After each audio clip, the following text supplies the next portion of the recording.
Profcast.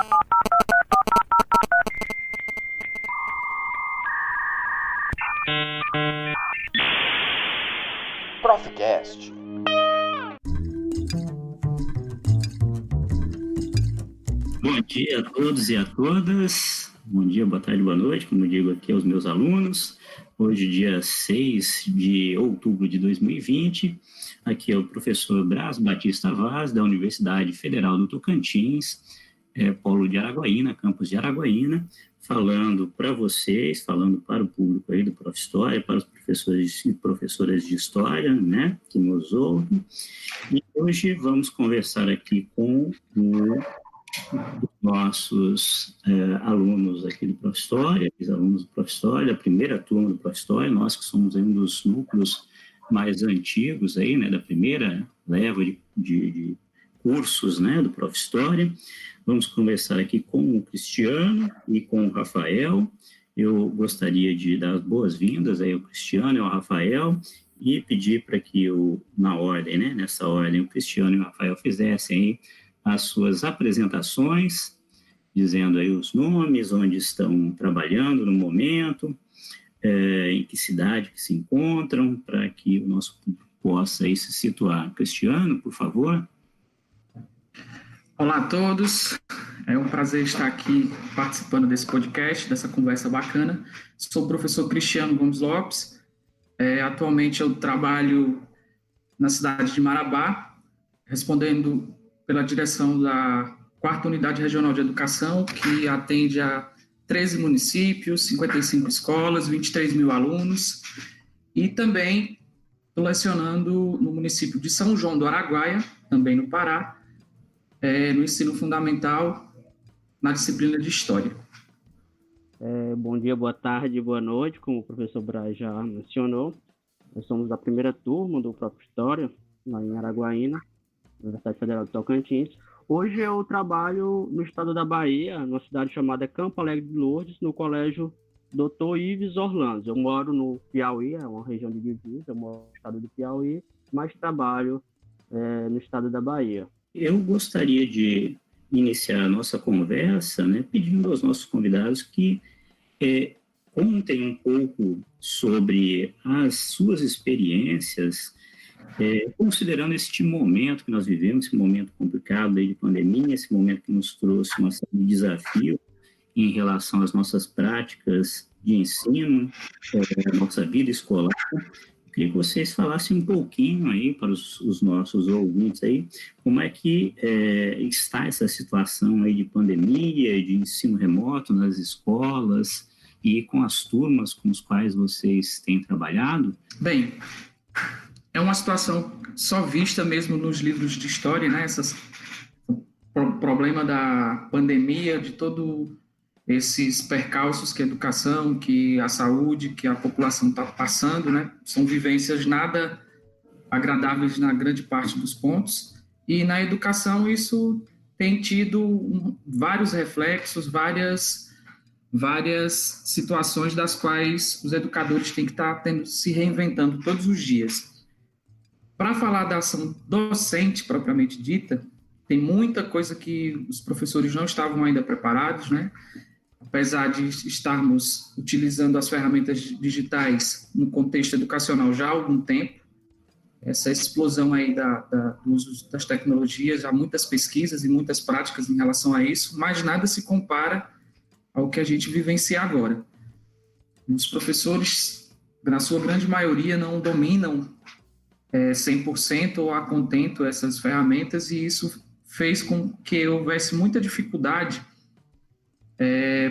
para atender, de fato, o ensino remoto, não presencial, fazendo com que a busca por essa formação também se massificasse. A gente, aqui no estado do Pará, muitos professores buscaram essa formação, tendo em vista que, a princípio, não se pensava que ia durar tanto tempo, mas à medida que os meses foram passando e a necessidade de um possível retorno presencial e também de um retorno de forma remota foi se intensificando, e a busca por formação nesse sentido foi de forma exponencial. O governo do estado ofereceu vários cursos durante esse período, milhares de professores também participaram desses cursos de formação para dominar as ferramentas do Meet, no caso do Google, como o Meet, o Google Sala de Aula, o próprio WhatsApp, que foi da minha pesquisa, ele foi usado de forma exponencial mesmo, a questão dos grupos do WhatsApp, fazer dessa ferramenta algo que aproximasse professores e alunos, e também, não só isso, como também tirar dúvidas, fazer explicações. É um universo novo, é um universo que nem todos os professores estavam preparados para isso, apesar de, como eu já falei, de termos todas essas tecnologias já disponíveis, mas nem sempre todo mundo as utilizava de forma que fosse nessa proporção. Paradoxalmente, Braz, fomos colocados em um mundo em que os alunos conhecem mais do que boa parte dos professores. Eu, particularmente, não conhecia a maioria das plataformas online. E eu acredito que meus colegas de trabalho também não conheciam. Há essa dificuldade em lidar com tecnologia. E ainda estamos sentindo essas dores do parto. Acredito que é até normal isso, né? Eu montei um grupo de WhatsApp, eu comprei o livro, peguei a pesquisa do Cristiano, que trabalha com WhatsApp. Eu montei um grupo para os alunos, para eles se prepararem para o Enem. Eu fiz um canal no YouTube. Estou utilizando muito o Google Drive. E essa pandemia, ela, de certo modo, ela alterou meu comportamento como professor. E essas mudanças, elas provocam vários sentimentos. E um deles, pelo menos para mim, que às vezes somos um pouco amador nesse sentido, né? Alguns professores chamam até de criatividade. Eu chamo um pouco mais de falta de metodologia para esse perfil de ensino. E, obviamente, para o perfil que se enquadra os nossos alunos. Só para ilustrar, eu vi uma aluna postando um meme com a sigla EAD, que era Eu Aprendo Depois. E vi outra também, que era Estresse à Distância. A gente ri de desespero, né? Muito interessante. E vocês, o que vocês podem nos dizer sobre o ensino remoto? Está funcionando para vocês? Como é que essa dinâmica do ensino remoto começou a se intensificar? Como que as gestões às quais vocês estão vinculadas aí têm colaborado, têm posto soluções ou indicado caminhos aí que os docentes pudessem percorrer aí a partir das experiências de vocês? Eu posso falar que, a nível estadual, muitas ações foram feitas nesse sentido, mas não como um ensino remoto já direcionado com avaliação, com aulas dadas diretamente pelos professores, todos os professores da rede, por conta que o Estado optou por escolher a opção de ter um canal de TV, que é a TV Cultura, como um dos seus maiores veículos de contato com os alunos, que ela tem uma abrangência aqui em quase 100% do estado, em que os professores que foram selecionados, que já tinham certa aptidão e também já um certo traquejo com essas ferramentas, já trabalhavam também na produção de vídeos no YouTube. Então, esses professores foram direcionados para esse canal. Tem um programa diário chamado Todos em Casa pela Educação, e é um dos principais veículos que o Estado está tendo com os alunos, isso na rede pública estadual. Além do programa Todos em Casa pela Educação, também tem o Para Casa e o Enem Pará, que juntos somam aqui os esforços do Estado para tentar garantir que os alunos, durante esse período de pandemia que se estendeu tanto, não ficassem à margem, né, do aprendizado, que tivesse essa rotina ainda garantida. No entanto, desde setembro foi instalado aqui o que a gente chama aqui de atividades não presenciais, onde o fator online ainda é um pouco mais trabalhoso. A gente está trabalhando ainda com muitas ferramentas offline, que são a produção de atividades e a entrega dessas atividades para os alunos. O contato entre professores ele já se deu mais a nível individualizado, ou seja, por escola, não em rede, onde as escolas a gente percebe que muitas delas, não só a que eu trabalho, mas as que eu estou à frente, muitos professores que já tinham essa aptidão para trabalhar com as ferramentas digitais, criaram não só grupos do WhatsApp, criaram também canais do YouTube, salas no Google Sala de Aula, e conseguiram, de certa forma, não vou falar contente 100%, fazer com que os alunos ficassem não só próximos, como também atendidos, se sentissem atendidos por eles. Mas ainda está muito complicado a questão do trabalho remoto, por falta mesmo de um conjunto de métodos e de ações que possam direcionar isso de forma mais a contento. A rede estadual volta de forma presencial agora dia 3, mas isso escalonado, né, entre 25% dos alunos entram, só do terceiro ano, entram dia 13, 15 dias depois o percentual aumenta para 50%, também só terceiros anos, e apenas em meados de novembro vai voltar 100% desses alunos do terceiro ano. Os demais alunos do primeiro e segundo ano, quando eu falo isso a nível médio, já vão começar também a ter, já de forma padronizada, de forma institucionalizada, o ensino remoto a partir do dia 13. E só vão retornar se as condições forem de fato as adequadas, as condições sanitárias e de saúde, em dezembro. Mas isso tem gerado, assim, vou falar também, não só um desconforto por parte dos docentes, para aqueles que não só se sentem despreparados, mas também não buscaram formação durante esse período. A gente sente que eles pedem socorro.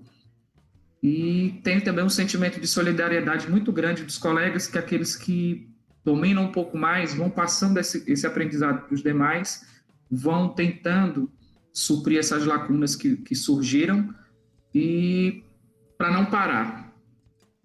Mas as dificuldades continuam sendo imensas também, que como eu falei, ninguém estava preparado para tanto. A estrutura de internet no estado não é das melhores, é um estado continental, o estado do Pará, e isso vem também afetando um pouco o trabalho. Mas as ações são todas direcionadas no sentido de tentar fazer com que os prejuízos sejam amenizados, porque muito dificilmente a gente vai ter como recuperar esse período que a pandemia está nos causando, né? Esses prejuízos que a pandemia durante todo esse período está nos causando. Então, a educação não só do Pará, mas também nos demais estados e também talvez até a nível mundial tem que se reinventar, se readaptar, e os desdobramentos a gente não conhece todos ainda, a gente vai conhecer isso um pouco mais na frente. Aqui no estado da Bahia, a Secretaria de Educação ela não obrigou as escolas estaduais a produzirem material para essas aulas remotas.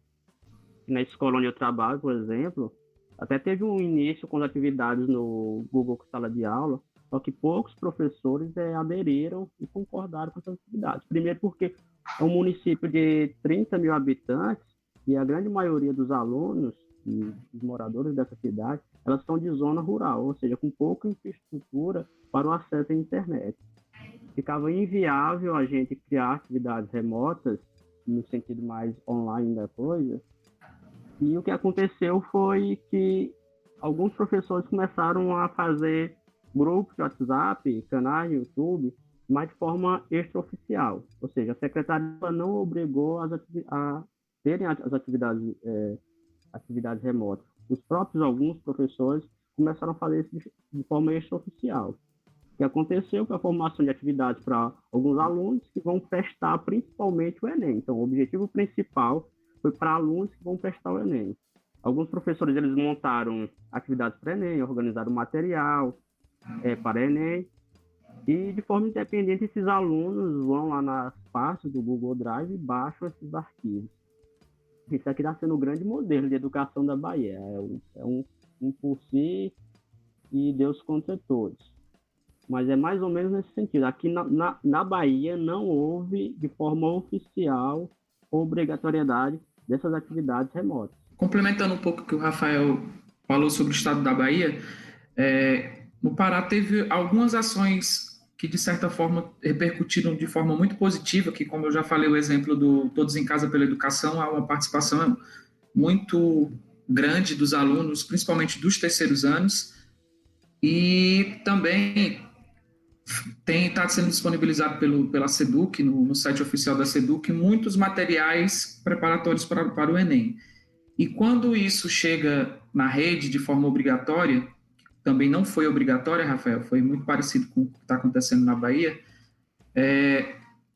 cada escola, como eu falei, ela tomou determinadas iniciativas, lógico, com a orientação das unidades regionais, e como a gente falou, o que despontou, o que surgiu muito foi essas atitudes, essas ações quase que individuais desses professores que já tinham essa facilidade para utilizar as ferramentas digitais, e com isso a participação dos alunos a gente vê que de fato é muito grande, porque eles sentem essa falta do contexto escolar de fato, sentem a falta da proximidade dos professores, e eles também temem por perder a oportunidade de prestar o Enem concorrendo de igual para igual com os demais alunos do Estado. Aí vou falar um pouco da rede particular, que acaba também oferecendo um universo totalmente diferente do da rede pública, né, por conta que, pelo tamanho e pela estrutura, o tamanho que é menor e a estrutura deles que é melhor, e isso vem, de certa forma, talvez aumentando ainda mais esse abismo e essas dificuldades que já há anos a gente já identifica, já sabe que existem. Então, esse abismo enorme entre o setor privado e o setor público. E quando dá obrigatoriedade agora, nesse momento no estado do Pará, para as atividades remotas, as escolas estão produzindo os cadernos de atividades, os compêndios que os próprios professores, de forma colaborativa, produziram juntamente com suas coordenações. E isso também vem mostrar o quanto os professores também não estavam tão adequados a produzir esse material de forma tão planejada, porque é muito mais planejamento para se efetuar uma aula virtual do que uma aula presencial. Mesmo tendo facilidade para utilizar essas ferramentas, quando a gente vai utilizá-las como uma aula mesmo institucional, a gente percebe o quanto é complicado, o quanto é mais difícil planejar, e é bem diferente do contexto presencial. E vocês utilizaram, o Cristiano até chegou a citar aí, digamos assim, esse material, esse planejamento, essas possibilidades analógicas aí, concomitantes às digitais. Como é que foi a experiência de vocês aí nas localidades onde vocês trabalham com essa parte aí de preparar material, por exemplo, impresso, entregar para alunos? Isso ocorreu, não ocorreu? O que vocês podem nos contar a respeito? Braz, é justamente um pouco que o Rafael também já comentou.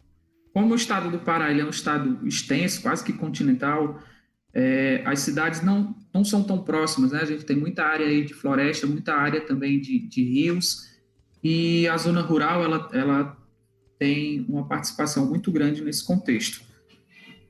Então, para poder contemplar todos esses alunos, ou pelo menos a maioria deles, é mais do que necessário a gente ter não só mesclar, como também saber a dosagem correta do que é não presencial, do que é offline, do que é essa parte mais analógica, e também aquilo que vai ser colocado de forma online. E as ferramentas também serem escolhidas de forma mista. Então, o ensino híbrido ele desponta como uma alternativa mais do que necessária, porque não dá para ser só virtual, por conta que nem todo mundo tem acesso à internet, e às vezes quem tem não tem os equipamentos necessários, como computadores, notebooks, tablets e principalmente celulares. A gente viu aqui no contexto, agora eu vou falar um pouco do município, o qual eu sou professor, em São João do Araguaia, nas escolas que eu trabalho. O município optou também por essa parte que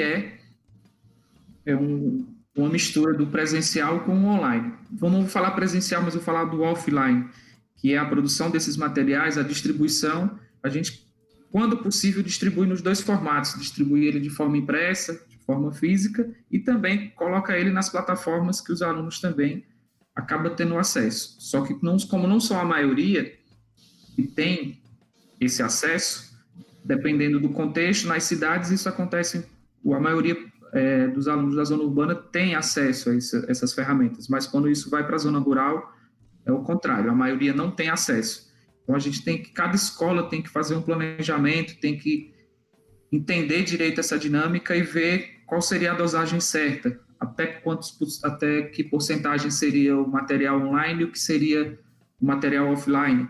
E, a partir dessa dosagem, a gente tentar atender um número maior de alunos. É o que os municípios aqui, que são gerenciados pela 4ª Unidade Regional de Educação, estão fazendo. Alguns optaram por comprar plataformas, ou seja, comprar os serviços de plataformas, de sites que ofereçam essas possibilidades de um ensino digital. Isso eu já falo como Marabá, que é a cidade maior aqui no contexto dos 13 municípios que a gente atende, e mesmo assim o atendimento não chega a 100% e tem que fazer mão mesmo, usar das possibilidades que não são digitais, que são as físicas também. E isso é o que acaba criando algumas polêmicas com a classe de professores, né? Os sindicatos, eles no início não aceitavam nem a parte digital, nem a parte remota, nem a parte presencial, aí depois a pandemia se estendeu e agora eles querem ficar só com a parte mesmo não presencial, e isso tem gerado algumas polêmicas aqui nas cidades às quais a gente trabalha e a gente representa. A realidade é que é bem isso que o professor Cristiano acabou de falar, né? Esse problema de estarmos em estados continentais, aqui um município onde eu trabalho é um município praticamente rural, então fica muito distante atender de forma mais a conter esses alunos que moram muito distantes, em comunidades muito pequenas. Às vezes só tem 2, 3 alunos morando em uma comunidade muito longe. E ainda o agravante aqui é ser uma região de divisas de estado. Eu moro no estado de Piauí e trabalho na Bahia. Então cria uma dificuldade maior ainda para realizar essas atividades, levar esses materiais não virtuais para esses alunos. Muito interessante. E, bem, vocês comentaram um pouco aí sobre as dificuldades, né, dos locais, dos professores. Como é que vocês veem, né, que esse contexto está afetando nos locais onde vocês trabalham, nas escolas, os colegas, os professores? Como é que estão aí as condições sanitárias e psicológicas, né? O que vocês podem comentar para a gente sobre o contexto que vocês trabalham? Acompanhando o desenvolvimento aqui dos números de transmissão, dos números de óbito, do número de leitos, né, de UTI nos demais hospitais, acompanhando isso de forma nacional, a gente percebe que o estado do Pará está em queda já há algumas semanas, quase que acho que já ultrapassou mais de um mês em queda, e isso, de certa forma, cria as expectativas do retorno presencial, mesmo que de forma escalonada, como a gente já está com data já para retorno, mas isso não quer dizer que a população inteira aceita esse retorno agora imediato. Eu falo isso enquanto pai também, enquanto professor. No entanto, o que estamos percebendo é que para muitos a pandemia já acabou também, né? Para todos os setores da sociedade, a pandemia, de certa forma, está parecendo que terminou, que está muito próximo do fim. Mas quando se fala no retorno, isso psicologicamente mexe muito com nós professores e principalmente também com os pais, por conta das garantias, né, de saúde, de segurança sanitária, se isso de fato vão acontecer.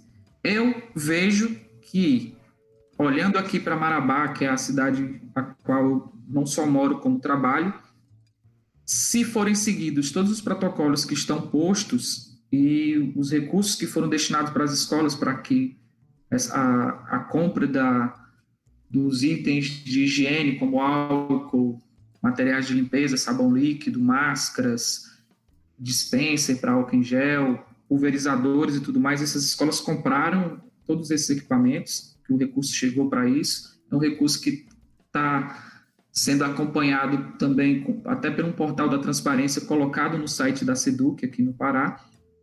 E talvez a escola seja um dos locais até mais seguros do que fora dela. A gente vê aqui a população andando muito sem máscara, aglomerando por todo e qualquer motivo. Agora, por estar no período eleitoral, a gente vê muitas caminhadas aí que com certeza são aglomerações muito fáceis de propagar o vírus e a doença também. E no ambiente escolar, como a gente também, eu tenho que ir 2 dias por semana, à noite, para as escolas, para a gente sentar com os coordenadores e com a direção para planejar esse retorno e para trabalhar as atividades não presenciais. Depois de passar o dia inteiro aqui na regional, à noite, eu também tenho que me direcionar a essas escolas. E a conversa que sempre rola entre os colegas é que essa insegurança. Será se vai dar certo? Será que vai aumentar os índices de propagação? E como será essa parte híbrida? Que tem muita gente que agora que é a hora mesmo do vamos ver, né? Desse retorno, é muita insegurança. Enquanto que de alguns a gente vê também uma certa segurança, mas a maioria a gente vê que ainda tem esse sentimento aqui de não saber direito o que é que vai acontecer daqui para frente. E se vai continuar da forma que está, de forma remota, e se essa forma remota vai melhorar, porque tem muito que ser melhorado ainda. E são esses os cenários que a gente vivencia por aqui. Aqui em Campo Alegre, Braz, por ser uma cidade muito pequena, a gente lembra aquela máxima que você só vai entender a pandemia quando acontecer na sua família, quando acontecer alguma morte em sua família. Campo Alegre tem 30 mil habitantes, quase todo mundo é parente de alguém. E quando acontecem as mortes aqui, quando aconteceram as primeiras mortes em Campo Alegre de Lourdes, isso gera um sentimento bem maior do que em outras cidades com mais de 100, 200 ou 1 milhão de habitantes. Então, o sentimento é muito forte entre todos os habitantes de uma cidade que é praticamente uma cidade familiar, cidade de parentes. Morre alguém no interior bem longe da cidade, e assim, essa pessoa é parente de um profissional da educação. Foi uma coisa que aconteceu na nossa escola. Morreu um senhor no interior bem distante da cidade, e ele era parente, ele era avô da coordenadora da escola. E cria esse sentimento de medo, de voltar, e pensando assim também em questão de dados, 20% dos profissionais da educação no estado da Bahia estão em grupos de risco. Então, isso gera um medo maior para o retorno à sala de aula. E vocês chegaram a ter colegas que se enquadram nessa situação de grupo de risco, que manifestaram preocupações ou cautelas, né, em relação a esse retorno? E aí eu já emendo uma outra questão que eu gostaria que vocês comentassem. Pelo menos a partir, né, do trabalho aqui na universidade, a gente tem essa sensação de que o nosso trabalho, o trabalho docente, praticamente triplicou, quadruplicou, né? Ou seja, que nós estamos trabalhando bem mais do que se estivéssemos aí seguindo, né, o tradicional presencial como antes da pandemia. Vocês também têm essa sensação? Vocês acham que isso está ocorrendo com vocês? Gostaria de ouvir um pouquinho.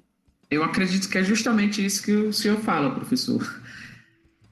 A princípio, de fato, sim, tive aqui a infelicidade de ter amigos, colegas de trabalho que perderam a vida para essa doença.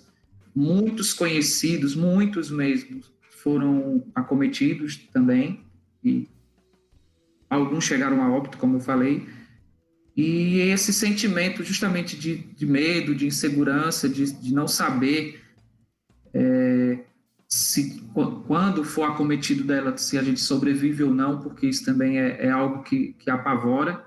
Isso tem tirado o sono, tem tirado também o sossego de muitos colegas, e isso é muito ruim.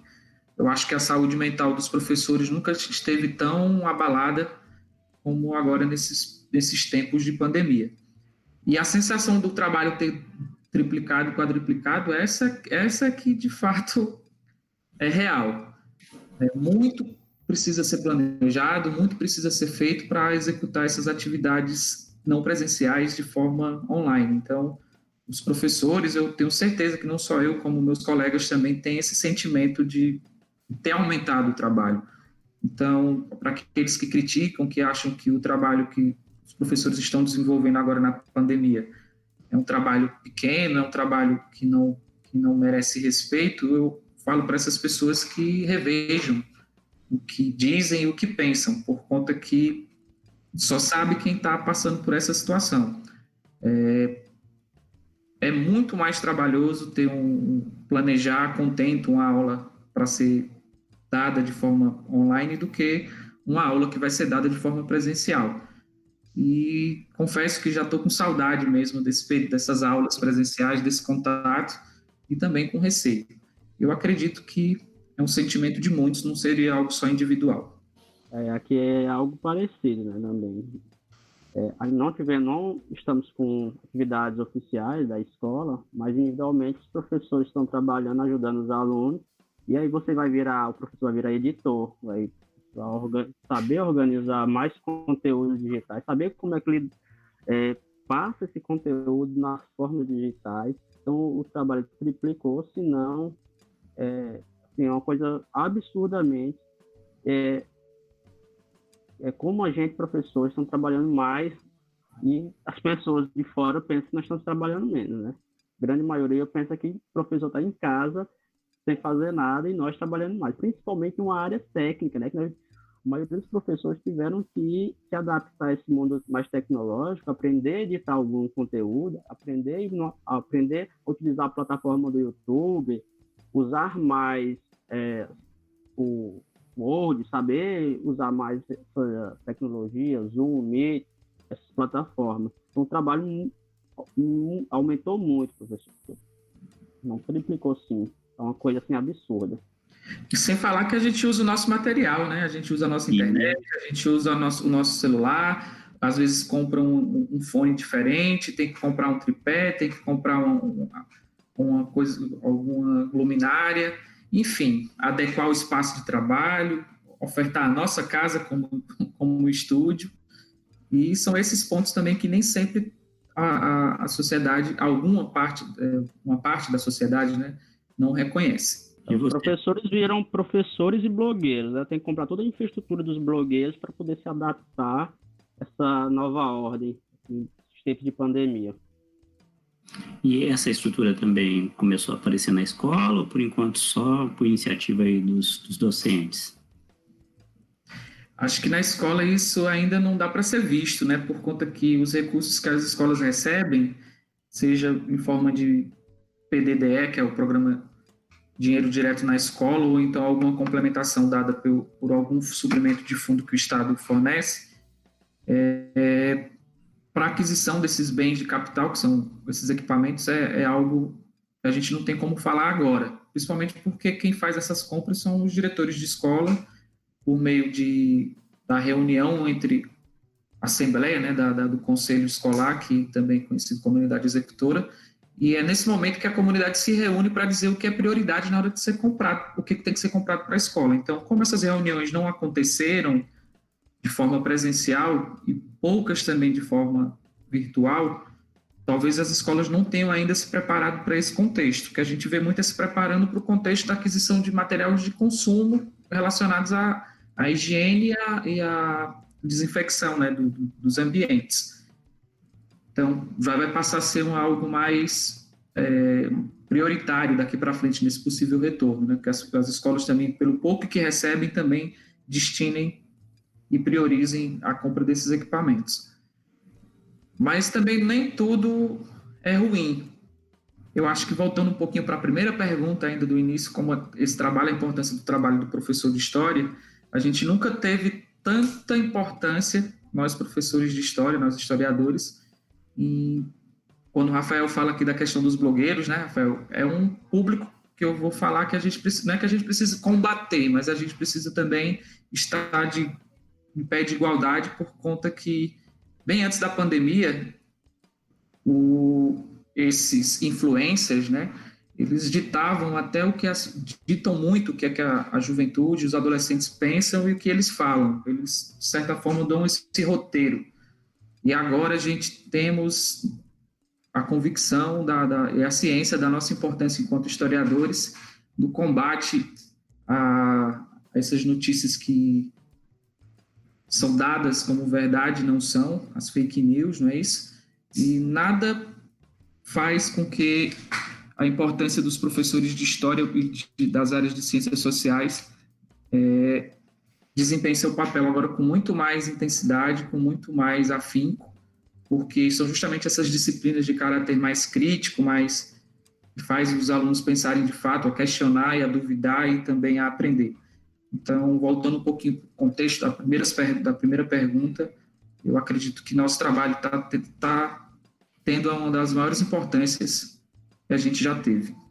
Aqui na Bahia, falando de trabalho em Campo Alegre de Lourdes, é bem como o Cristiano falou, né? A prioridade está sendo as questões sanitárias. Montar uma estrutura sanitária para o retorno das atividades presenciais, assim que houver um retorno, houver alguma coisa do governo para retornar às atividades. Então, a prioridade é infraestrutura sanitária, criar condições, aumentar o número de PIAs nas escolas, melhorar a compra de materiais como álcool em gel, mais nesse sentido. Essas questões de ensino-aprendizagem, elas estão no segundo plano. Muito bem, e aproveitando então, eu gostaria que vocês nos contassem aí, né, se vocês tiveram alguma experiência bacana, interessante, legal, e, enfim, né, foi algo marcante para vocês nessa trajetória aí de trabalho remoto, o que vocês poderiam nos destacar? E, contrariamente, também há uma experiência que não tenha dado tão certo. O que vocês destacariam aí como aquela experiência positiva, bacana, e algo que você tentou e, num dado momento, percebeu que não era aquele caminho, que não era muito legal? É até engraçado o que eu vou falar, né? E minha pesquisa de mestrado, como o professor já sabe, o Rafael sabe, também o público agora já ficou sabendo desde o início, era sobre o uso pedagógico, né, dos grupos do WhatsApp como um ambiente de aprendizagem que seria uma extensão da sala de aula. E o que se viu muito nesse início foi que se sobrecarregou a função dos grupos de WhatsApp por conta de que era o mais fácil, era o que estava mais à mão. Então, muitos professores, escolas, diretores, pais, foram formados vários e vários grupos com os pais para poder também fazer com que eles tivessem acesso ao acompanhamento do que os filhos teriam que estudar em casa, que conteúdos, e o retorno. Então, isso fez com que houvesse uma explosão de grupos e perde muito um pouco do sentido de trabalhar os grupos como ambiente de aprendizagem. Então, a busca de outras alternativas se faz necessário para que essa demanda seja mais leve, seja também mais rentável no sentido de ter mais produtividade. Então, os grupos eles se sobrecarregaram, era a ferramenta mais fácil, então surgiu a necessidade de utilizar as outras ferramentas. O Google Sala de Aula sempre foi uma opção bacana, plausível.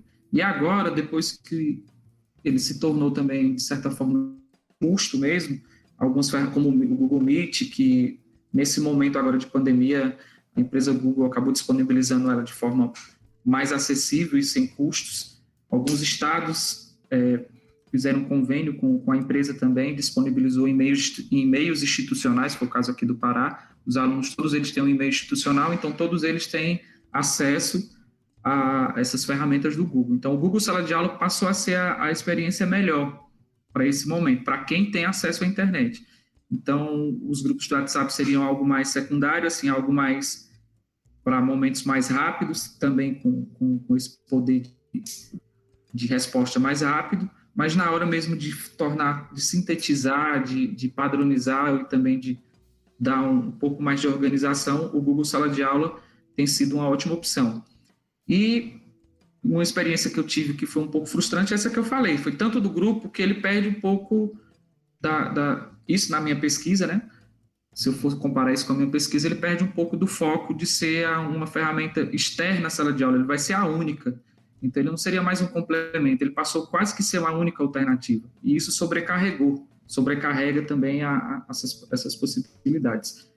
E uma experiência positiva que eu tive foi justamente com o Google Sala de Aula, que é uma ferramenta que é um espaço também que tem várias facilidades, inclusive quando você utiliza outra ferramenta do Google, que é o Google Formulário, você faz testes, faz avaliações, e a própria ferramenta faz boa parte do trabalho de professor, que é corrigir, por exemplo, que é não só corrigir, dizer onde ele precisa aprender mais, o que ele errou mais, e isso você já dá gráfico, já dá uma série de informações. Isso é muito bom para o professor quando ele tem esse olhar mais crítico, esse olhar mais analítico do que ele dá como resposta.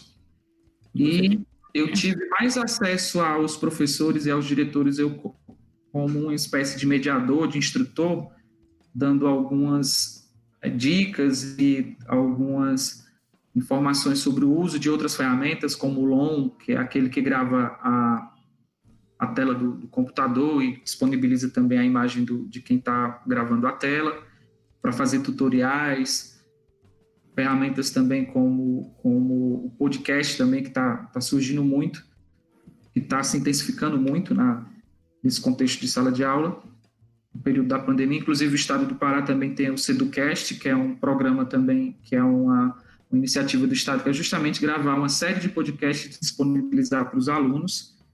E essas são as experiências que eu tenho como positiva no momento. Cristiano falando, né? Parece que a conversa sempre vai indo e retornando, ela vai e volta. O Cristiano falando da questão dos blogueiros, que a gente tem que aprender com eles, e eu acho que foi uma experiência positiva que eu tive, né? Tentar entender o modus operandi desses influencers na vida dos alunos e trazer ele para o ensino-aprendizagem. Né? Fiz algumas adaptações em algumas atividades que nós fizemos, e era justamente entender e foi algo positivo, que era trazer essa linguagem do mundo influencer para os alunos. E essa questão negativa que também vai na fala do professor Cristiano, que é a sobrecarga. Só existe aquela plataforma, só existe os grupos do WhatsApp, e chega uma hora que a pessoa não aguenta mais de tanta informação que tem dentro do grupo, né? Aí os alunos cansam, o professor cansa, e aí fica uma coisa assim meio desafiadora, né? E dos alunos de vocês, o que eles têm dito a vocês, o que eles têm manifestado, né, que gostaram, que acharam bom, ou que têm reclamado, quais são as principais reclamações, o que vocês nos falam? Eu acho que a resposta ela tem que ser dada por etapas, né? Logo no início, como tudo era novidade, e eles também estavam em casa há pouco tempo, ou seja, o confinamento estava ainda no início, o retorno era algo mais palpável, era algo mais efetivo. A gente fazia uso das ferramentas como os grupos ou como o Google Sala de Aula, e o retorno era bem mais intenso, com mais fluidez, com até mais alegria e mais empenho. Mas à medida que a pandemia foi se estendendo e essas atividades foram chegando, e eles, por não terem esse costume e nem a prática do que seria estudar à distância, que requer muito mais organização, que requer muito mais disciplina, que requer também muito mais compromisso, começou a demorar nas respostas, a até mesmo não responder. O feedback também do professor com o aluno acaba também sendo mais lento, menor, e à medida que foi se estendendo, está chegando talvez no limite agora. É quase que necessário esse retorno presencial, isso, lógico, com toda a segurança possível, com todas as condições adequadas, mas esse momento presencial está fazendo muita falta, por conta que se ficar 100% só da forma que está, remoto e não presencial, eu acredito que a aprendizagem ela vai ficar muito comprometida, o trabalho docente também vai ficar muito comprometido, e os alunos, não só os alunos como professores, estão sentindo falta disso. Então, nem que seja em curtos períodos, em menor intensidade, mas esse contato presencial eu acredito que é muito necessário. Porque, querendo ou não, desde março a gente está com essas aulas suspensas, estamos caminhando aí para mais de 6 meses, 7 meses já sem esse contato, sem essas aulas. Aproxima um pouco as ferramentas digitais, mas nada se compara, de fato, com a rotina de estar na sala de aula, do relacionamento, de todos aqueles conflitos que já existiam em sala, no ambiente escolar, o aprendizado, tudo isso está fazendo falta. Eu lembro, durante o curso de mestrado, que o professor Braz passou uma entrevista do historiador Carlos Ginzburg. Nela ele questionava a frase: a internet é um instrumento democrático. Aí o Ginzburg ele vai dizer que a internet é um instrumento potencialmente democrático. Ele até usa uma frase da Bíblia, acho que era: quem tem, mais será dado. Mateus. E ele vai dizer que, em vez de reduzir essas distâncias atreladas à hierarquia social, a internet ela vai exacerbar. É óbvio que os alunos eles não estão gostando dessa forma de ensino. Os professores eles não estão preparados e, dentro dessa conjuntura de os alunos não estão gostando, mas o que mais me preocupa é justamente essa fala do Bingo, né? Do quem mais tem, mais será dado. Se pegar uma turma, uma escola que nem onde eu trabalho, em que a grande maioria dos alunos são da zona rural, e tem outros alunos da zona urbana, e os alunos da zona urbana, eles acabam tendo mais facilidade, mais instrumentos, mais facilidade para acesso à internet do que os alunos da zona rural. O que me preocupa mais ainda é esse distanciamento entre esses dois públicos, alunos da zona rural com alunos da zona urbana. É óbvio, a resposta seria óbvia, os alunos não estão gostando desse formato. Pegar bem as palavras que o professor Cristiano falou. Há uma sobrecarga, eles estão sentindo falta das aulas presenciais. Os professores não estão preparados ainda para esse formato de ensino, para esse perfil de alunos. E aí fica até uma coisa, às vezes, um trocadilho assim, bem grotesco, trocadilho perverso, que a educação à distância, ela está distante dos alunos mesmo. Profcast. Vocês, a partir da experiência de vocês, acham que melhorou a inclusão digital e essa pandemia, ela está expondo aí alguns elementos de desigualdade? Como que é essa experiência nas regiões onde vocês estão lecionando? Eu acredito que houve, de fato, um aumento muito grande do uso, né, dessas ferramentas. Então, muitos pais, os que têm condições, é lógico, tentou preparar, melhorar as condições que já possuía ou adquirir melhores condições para que, não só para o trabalho, mas principalmente para o estudo dele e dos filhos, houve um aumento muito grande, né, do uso, e também isso deve ter movimentado também o mercado na compra desses equipamentos. No entanto, é como o próprio Rafael já comenta, isso para quem já tem condições, mas para aqueles que não têm, eu posso dar um exemplo muito claro. Eu tenho alunos que, na residência deles, só os pais têm aparelho celular. Às vezes o pai tem, a mãe também tem. Eles não têm. Quando as atividades têm que ser respondidas, têm que ser feitos os trabalhos e eles têm que estudar, às vezes ele tem 3, 4 irmãos. E isso fica apenas um aparelho para que todos os filhos e também o pai e a mãe façam uso. E isso tem feito com que essa desigualdade ela fique muito mais acentuada. Que além dessa situação, tem situações ainda piores, que a casa tem 4, 5 filhos, alunos, e nenhum tem esse aparelho ou o plano de dados ou a internet via Wi-Fi, sendo paga também pelos pais, que essas condições não foram dadas aqui pelo poder público. A princípio, hoje, por exemplo, daqui a pouco, eu estou aguardando aqui a chegada dos chips que serão entregues para os alunos do 3º ano.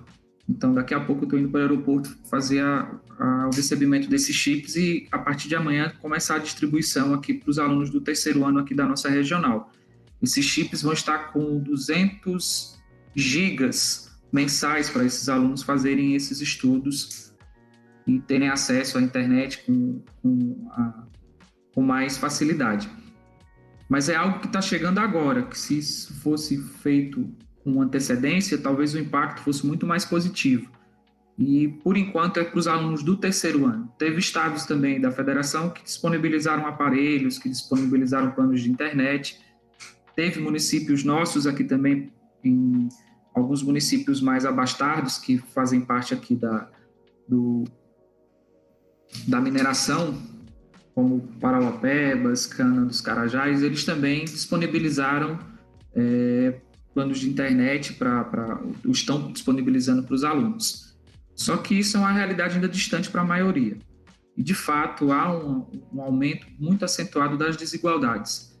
Tanto que eu acredito que as escolas particulares elas vão ter um salto aí de participação, de aprovação no Enem muito maior do que o que já vinham apresentando há alguns anos. Apesar da escola pública estar colocando muito mais gente na universidade do que pelo menos era o que acontecia no passado bem recente. E esses desdobramentos que eu falei no início, a gente não conhece todos ainda, os desdobramentos dessa pandemia, no campo da educação e também no campo dos outros demais campos sociais. E fica aqui as nossas expectativas e o desejo que esses desdobramentos não sejam tão ruins e tão nocivos como alguns aparentam ser. Aqui no estado da Bahia, houve uma tentativa da TINA de selecionar alguns alunos carentes, né, para ofertar uma espécie de bolsa internet.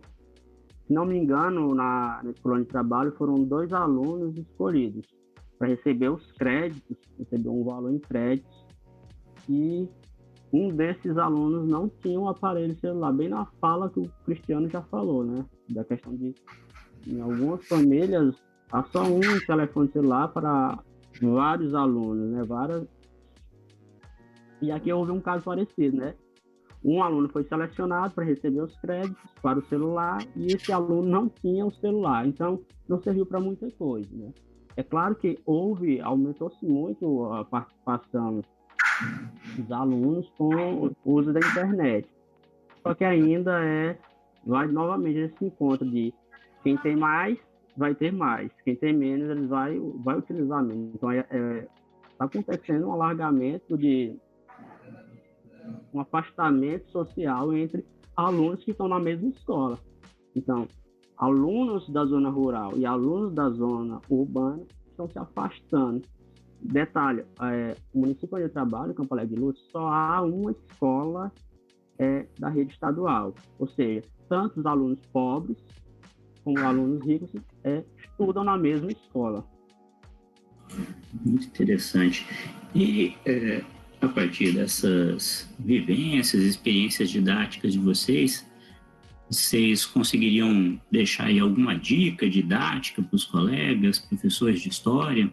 Bem, as dicas que podem ser dadas no sentido de que precisamos sim nos apoderar da expertise de utilizar essas ferramentas. É algo que eu já falava há muito tempo, não só na pesquisa, mas enquanto professor. Antes de entrar no mestrado também eu já sentia essa necessidade, já era algo que eu via como necessidade enorme para os professores, não só os de história, mas principalmente esses, por conta que é algo que não se muda mais, é algo que talvez a gente não tenha um retorno. Então é algo que a gente tem que não só se adaptar, porque a função do professor, o professor nunca vai ser substituído 100% pelas tecnologias. A prova cabal disso é o que está acontecendo agora. Então, quanto mais preparado o professor esteja para essas ferramentas, muito mais valorizado vai estar o seu trabalho, no sentido de não só de dominar, mas também de fazer com que o trabalho dele tenha maior produtividade no sentido da aprendizagem dos alunos. O potencial de aprendizagem dessas ferramentas, de gerar essas aprendizagens, é muito grande, mas desde que sejam trabalhados de forma adequadas, com as condições necessárias, com o preparo e o planejamento também necessário.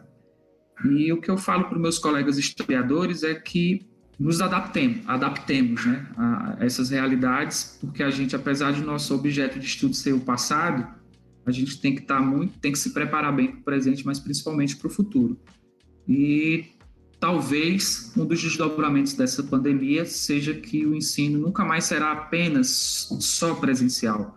Vai se intensificar muito essa parte também online e o ensino híbrido ele tende a ganhar muito mais espaço, mesmo com o fim da pandemia, porque tem determinadas raízes que estão sendo aprofundadas agora. E quanto mais preparados a gente estiver, melhor vai ser o resultado do nosso trabalho enquanto educadores e também como historiadores. Para início, eu comecei a fazer muito curso de formação. Eu fiz um curso no YouTube, curso grátis mesmo. Fiz um curso do Atlas Marino, aquele biólogo que está famoso no Twitter, na internet. Ele tem um curso de divulgação científica. Eu comecei muito a ir nessa onda de utilizar esses mecanismos que o Atlas ensina no curso dele.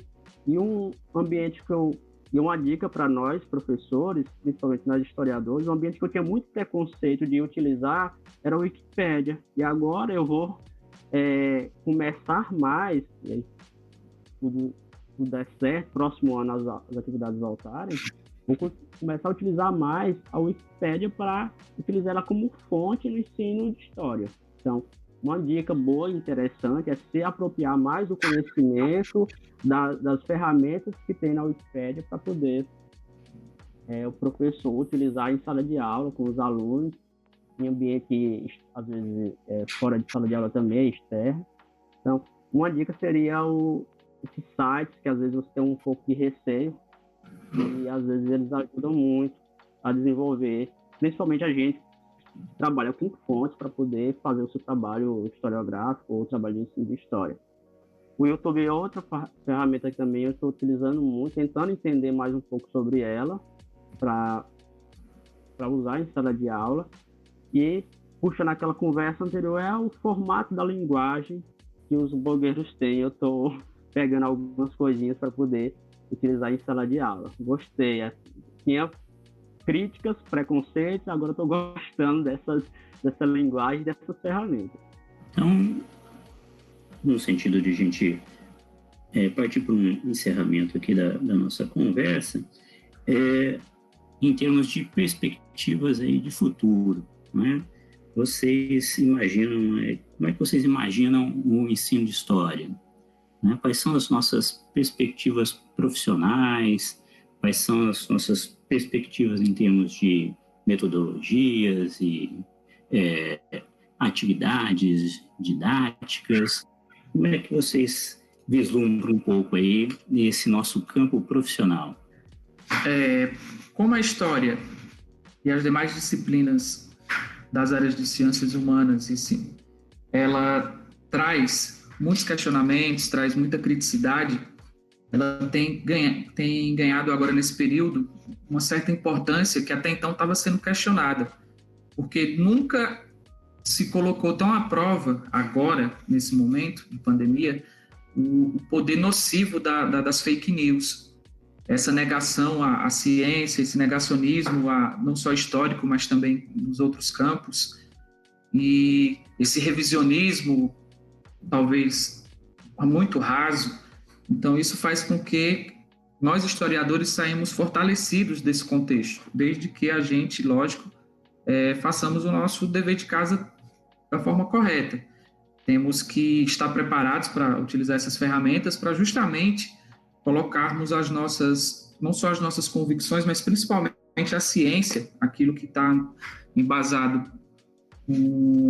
a partir do conhecimento científico e a partir também do conhecimento histórico, e combater e abrir o olho, orientar, mediar os ensinamentos históricos, a questão não só do ensinar, mas também do aprender histórico.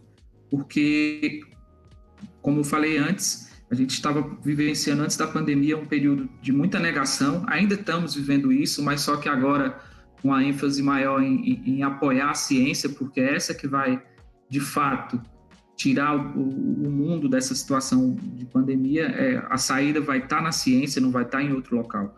E a gente tem que não só pegar carona, mas também fortalecer esse movimento. Enquanto historiadores, enquanto professores, nós temos que intensificar esse trabalho, os estudos, identificar de fato o que são as fontes confiáveis, como chegar nelas, e essa orientação desse aprendizado histórico, dessa consciência histórica, ela tem que ser fortalecida, e o momento é muito propício não só agora para as atividades que são de forma remota, mas principalmente nesse possível retorno presencial. Então, nossa missão ficou ainda mais importante nesse contexto. Pega uma fala inicial minha, que eu falei que a questão das dores do parto, de articular com o que o Cristiano e a pergunta do professor Braz, nós estamos agora no momento de parto, e eu acho que o resultado vai ser o que o Cristiano falou agora. Nós vamos para o combate. Os alunos estão mais dentro desse universo de redes sociais, e a gente vai lembrar que houve já várias eleições no mundo que foram ditadas por empresas que agenciavam as redes sociais. Não só presidentes entraram, como pessoas votaram em acordos comerciais por conta do agenciamento e da utilização de redes sociais para mudar o comportamento das pessoas. Nós vamos ter que utilizar essas ferramentas, entender essas ferramentas e fazer o trabalho de combate para combater essas fontes que são utilizadas para controlar pessoas, para mudar comportamento de pessoas. E aí na fala muito do Cristiano, é a fala de combate. Estamos em processo de gestão.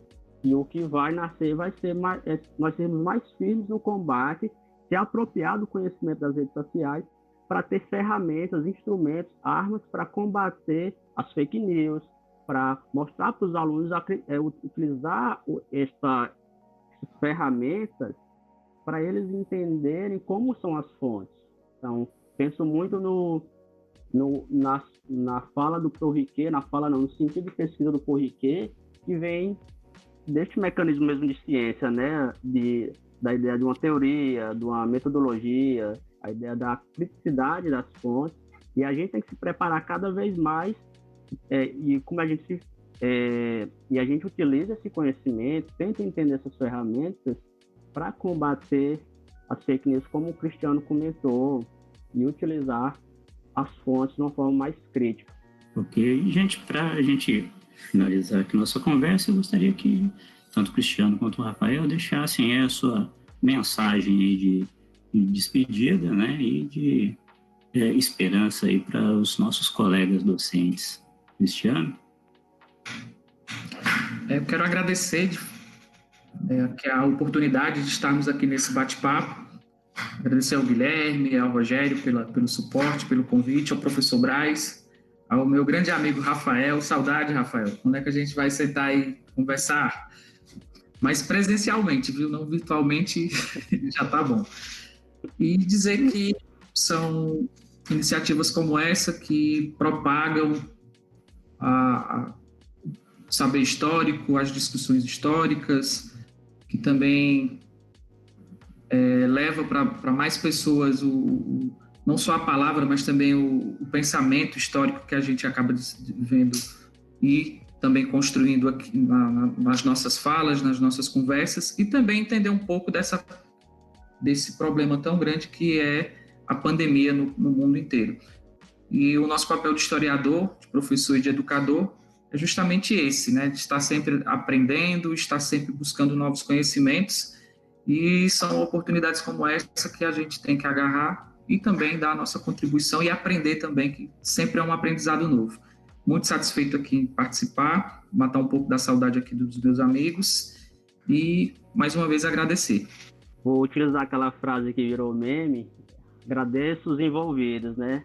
Agradecer os amigos já conhecidos, os amigos ainda não conhecidos, e também mostrar para os ouvintes do podcast, né, a importância um pouco dessa relação entre história e ensino com as tecnologias. Nós estamos trabalhando em cima de um instrumento, que é um podcast cada vez mais sendo usado por alunos, professores, e é mais uma questão de agradecimento mesmo. Fala de esperança aí, o Brasil, eu lembrei da música do o Bêbado e Equilibrista, que vem falando toda a situação precária e no finalzinho dá uma mensagem de alento, né? A gente precisa um pouco se agarrar na esperança. Bacana. Pois é, Rafael, a esperança é sempre necessária. Eu acho que estamos muito necessitados disso, né? Nesse contexto. As pessoas, às vezes, passam por situações muito difíceis, né? Essa pandemia nos trouxe, né, experiências muito traumáticas para alunos, para professores, e é sempre bom deixar algum alguma mensagem de esperança que isso vai passar, a gente vai superar, vamos procurar fazer o nosso melhor e vamos juntos conseguir ultrapassar esse momento difícil aí, enfim, né, do que o mundo vive atualmente, né? Eu gostaria aqui de registrar, né, os meus sinceros agradecimentos, então, ao Cristiano, ao Rafael, que foram alunos aí da nossa primeira turma aqui do Prof. História, do Prof. História da Universidade Federal do Tocantins, campus de Araguaína, que, aliás, agora estamos aqui nos separando aqui da Universidade Federal do Tocantins, estamos criando uma outra universidade, que é a Universidade Federal do Norte do Tocantins, mas isso já é uma outra conversa. E agradecer também, né, a oportunidade de falar aí com todos, por meio aqui dos nossos colegas, o Rogério Rosa e o Guilherme Silva, que nos proporcionaram esse momento, a coordenação nacional do Prof. História, né, esse belíssimo programa, no qual eu sou um apaixonado, sou docente aqui, né, do núcleo do Prof. História, e deixar a todos vocês aí o nosso abraço fraterno e desejo aí de um futuro melhor, gente. É isso, encerramos por aqui. Um abraço a todos.